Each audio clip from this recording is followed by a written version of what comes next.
শ্রীকৃষ্ণ জীবনে কত কষ্ট করেছিলেন। শ্রীকৃষ্ণ বললেন, যখন আমার জন্ম হয় তখন আমি জেলে ছিলাম। যখন আমাকে গোকুলে নিয়ে যাওয়া হচ্ছিল তখন প্রচণ্ড ঝড় বৃষ্টি হচ্ছিল।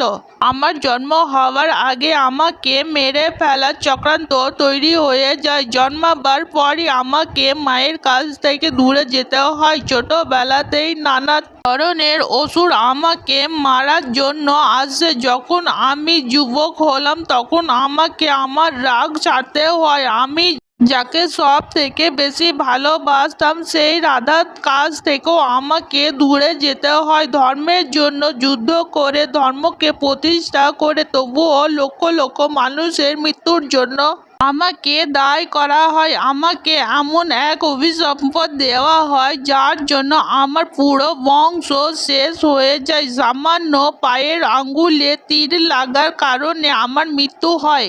আমার সাথে এত কিছু হবার পরেও আমি কোনো দিনও অভিযোগ করিনি, আর না কোনো দিন কারো খারাপ চেয়েছি। সব সময় সবার ভালো করার চেষ্টা করেছি। আর তোমরা সামান্য কারণে অধৈর্য হয়ে পড়ো। সবাই বলো রাধে রাধে, জয় শ্রীকৃষ্ণ।